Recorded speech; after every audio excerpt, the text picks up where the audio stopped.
It's one of these young ladies who got a PPP loan, and they gave her, Charlemagne gave her Donkey of the Day. And as he was talking, the reason why she got Donkey of the Day is because she went and made a GoFundMe just to help give the money back or get the money back after she blew through 20 grand.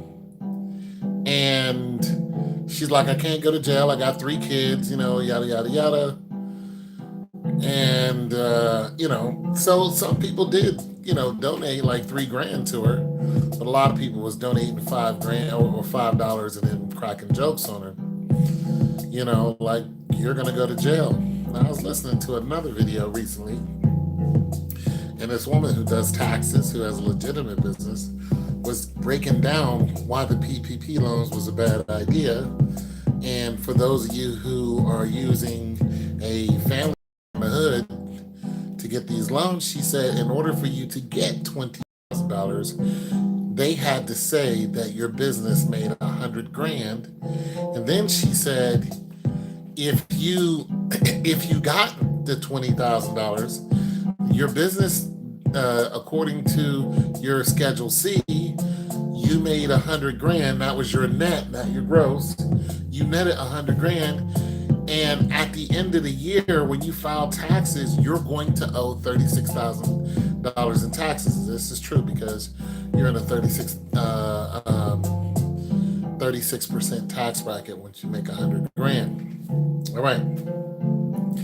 So, when I heard that, I was just like, oh, you people are screwed.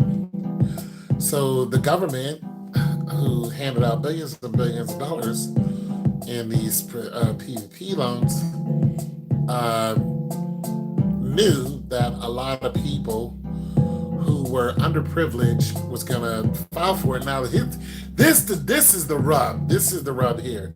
So they're clowning this lady for what she did because she filed for the PPP. Of course, whoever did it, pretty much lied, said this woman made 100 grand. She probably doesn't even have a business. She doesn't. She got 3 kids, yada, yada. She's poor, okay? So she was like, hey, I need money. Now, look at the way the government did us. Look at the way they did us. COVID-19 hits, right? COVID-19, right? They shut down the world pretty much. Put people on unemployment, all this other stuff. And that's fine because people were getting money on unemployment. They even got an extension. They were getting an extra $600 a week. So people were making more on unemployment than they were actually making on their regular jobs, right? But not everybody got unemployment. Okay, so there's a struggle. And then they didn't give us, the stimulus checks. And the first one was $600, the next one was $1,200, and the next one was $1,400. I don't know. It just wasn't a lot of money, and it wasn't a constant. And we're talking about shut down for a whole year. So this is why you have a lot of people who are out here stealing and just, doing all kind of crazy stuff, robbing people broad daylight, so on and so forth. And so then they come along and say, hey, you can get thousands and thousands of dollars very easily by going on one of these apps and then filling out this paperwork, or then have somebody else fill out your paperwork, who you barely even know, and we're going to go ahead and send you 20 grand. You think people wasn't going to take that after the world shut down? After a lot of people didn't have any money? Millions and like 10 million people who are out of work and do not want to go back. The world is opening back up. People don't want to go to work. They do not want to go back to their mundane every day because the government ripped it from us like it was nothing. All your college degrees and all that other stuff, all the stuff you work for, they shut it down and gave you no choice but to stay home. And some of you can easily go virtual or whatever that is using Zoom, but come on. The factory workers ain't gonna use Zoom. They took it all away. And let's get this straight. Your unemployment, once that extra $600 every week is siphoned off of there, and even with that, it depends on who you are. You're not making as much money as you did at your regular job. Nonetheless, so you had and then the government is now watching the people who took these PPP loans for fraud. They're now investigating all these people. And then somebody else pointed out that, remember, the government opened up the jails and let a lot of people out because of COVID. So now they're just going to put a lot of people back in there, and guess who the majority of them are going to be? The minority. I'm not exactly mad at this girl for trying to get her hands on 20 grand. You got some people who, one person received 220 grand.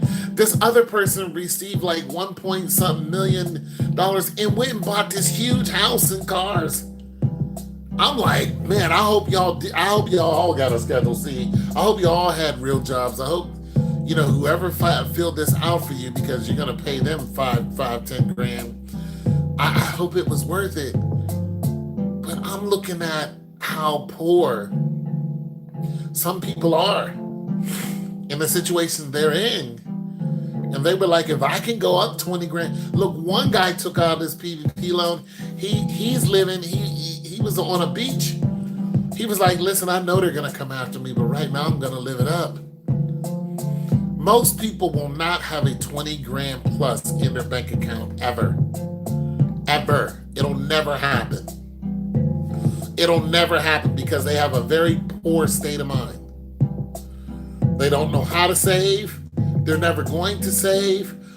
You can give them $1 million and they're going to run right through it because they do not know how to hold on to money. It's called liquid for a reason, because it runs right through your hands.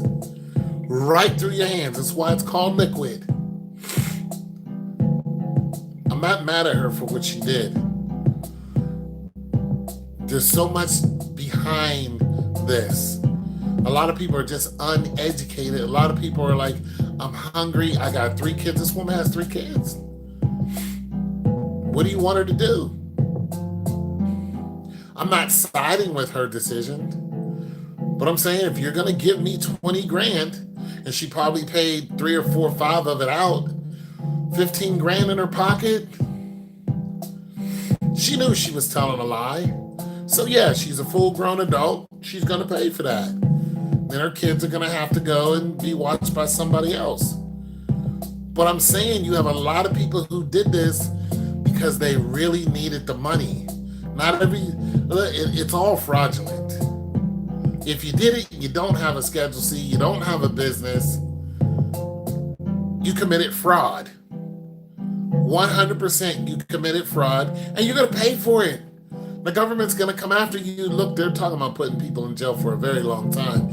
And they're talking about you're going to have to pay back $1 million. I mean, it is crazy. The penalty. Okay, let me educate you guys on some stuff. All right, so my degree is in healthcare, right? And while I was studying healthcare, I studied health administration. Not a big deal. But nonetheless, while I was reading my books, I was less and less intrigued by what you do inside of an office but I was more and more intrigued by fraud. I was intrigued by insurance fraud. Now, I'll never get into it because it's a dangerous business. But nonetheless, I was intrigued by how the government treats people for fraud. Okay, so if somebody's grandmother decides she needs a wheelchair, and she tells Medicare that she needs another wheelchair, and the one she has is broke, and she gets that wheelchair even though it was a lie. It's just that she wanted the updated version. She can do, depends on how much it is, she can do up to 6 months in jail and automatically have to pay back $2,500. That's on the low end. And listen, that's through the state. It's the federal government who charges you But they say, oh, this is under $10,000. Boom, you go hang out with the people in the state. If you've ever been to state jail, you don't want to go there. You've been to federal prison, you're just like, I'd rather do Fed time. Anybody who knows anything about the jail system will tell you, I would rather do Fed time. However, Fed time dings you a lot worse, of course. But state is 24-hour lockdown. Feds, you at least get to go outside. Get to see your people every now and then. State, lot worse. Nonetheless, if you go over the $10,000 limit when it comes to insurance fraud or defrauding the government that has anything to do with the medical system, then you're automatically looking at Fed time. You don't know $10,000 member FDIC. If you have $10,000 in your bank account, you become instantly member FDIC, which is an insurance. Okay? There's just so much going on with these PPP loans, but it was a trap from the beginning. And the minority got sucked right into it. And a lot of people and a lot of minorities sucked other minorities into it because they were filling out these applications for you, and you were paying them $5,000, and then they're not the one who's going to get dinged for it. But here's the thing, or at least they think they're not. Here's the thing: when the federal government's already coming after her. This is the reason why she started a GoFundMe. She's like, I need, $20,000, yada, yada, yada. She has 3,000 of it so far. But nonetheless, so the government's coming after her for the money that they gave her, right? Then they're going to come after her for her taxes. $36,000 on top of that $20,000. They're going to come after her. This is a serious thing, people. Now, I don't have anything to do with PPP loans. I didn't take none out. I'm not interested in them. I'm happy where I'm at. I'm not doing that. But I'm telling you guys, if you do not want to mix it, here's another thing. As I was listening to the other video, it's another thing. A lot of you don't think that you're going to get caught, but everything is tied to your Social Security number. So here, I'll tell you something that happened to me where somebody was trying to fraud me. I used to do like online, like Amazon, stuff like that. And I was selling like electronics, Game Boys and stuff like that, where you didn't have to buy the consoles. You can just sign up as a member online, and then the buyer would come in and get them from you, like that. It was a whole online thing. Well, these guys from, I don't know, Nigeria, I guess, I think a lot of them were, they would go, okay, I want to buy 5 of them from you. So it'd be like $4,600 worth of, and then what they would do is they would be all the way legit, and then they would send me a fraudulent cashier's check. And then would constantly email me, ask me if I got the cashier's check. And, I'd be like, yeah, I got it.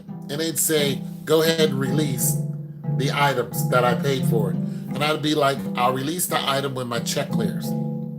They would get so upset, tell them to say they were going to call the federal government and all this. And I'd say, go ahead, call the government.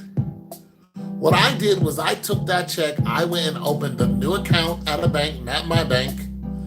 I went to a whole different bank, opened an account, took $100 out, because you can take $100 once and I put it in there, and I waited to see if it was legit or not. The bank informed me that it was not legit, and they closed that account. And when I went to them, they said, you tried to fraud us. I said, how? I said, I never tried to fraud you. And here's your $100 back. And that was it. I never heard from them again because they know I never tried to fraud them. They were just trying to start something that wasn't, I didn't do it. And I said, how did you know that the check was fraudulent? Of course. And they were like, we looked at, of course, they look at the routing number and the account number, yada, yada, yada, to where it's coming from. And they said it looked almost alike, but there were a couple numbers that were off on it. And I said, thank you very much. That's all I wanted to know. And that was it. Those same Nigerians sent me another check with the same amount. Even after I was done with that online stuff, because they just kept trying to defraud me. And once I found out what it was, I just tore it up, threw it away. So listen, for you guys who are getting these PPP loans, you're not getting away with anything. A lot of you guys are driving brand new cars. You got new drip on. You're not getting away with anything. You're going to do Fed time. You're going to do it because you guys don't have a business. What you should have did with that money is started a business and then put that on your LLC. That's what you should have did. I mean, if you were going to go that route, just start a small business. You're still going to have to prove that you made 100 grand net. And you did make 100 grand net. And then if your business doesn't produce $36,000 by the end of that year or over that, you're screwed even more.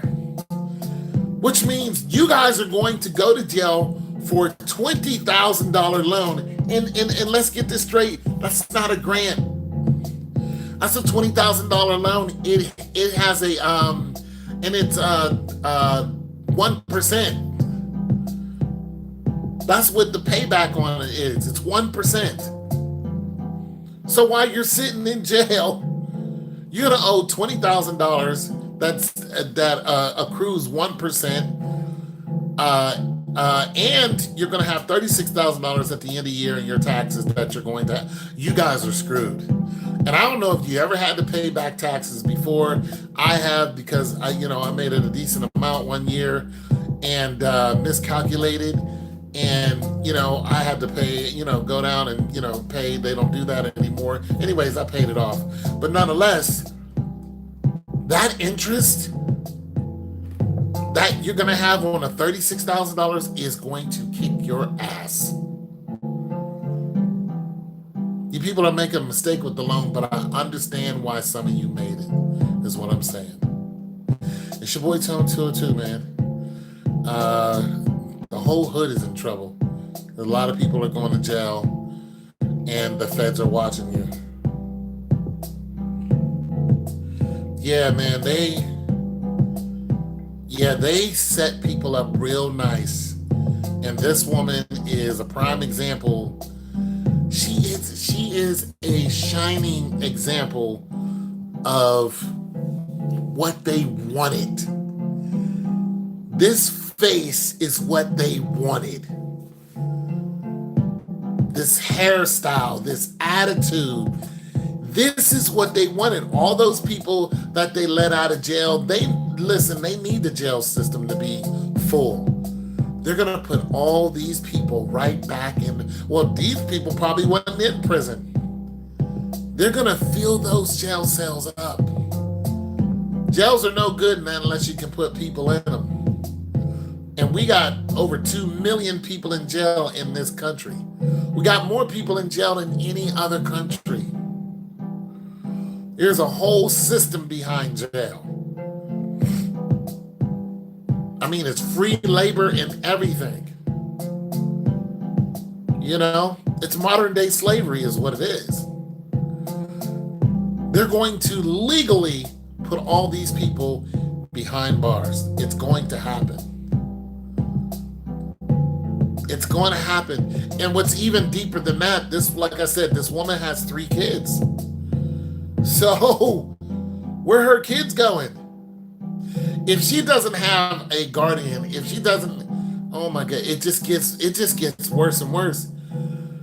Those kids become, part of the system. and then it just go and then it just keeps going. Those kids get older, they're disadvantaged, they're disheveled, they can't concentrate on one thing. Next thing you know, they're pumping them with, you know, all kind of medication because of ADD or whatever it is, and then boom, they end up not being able to.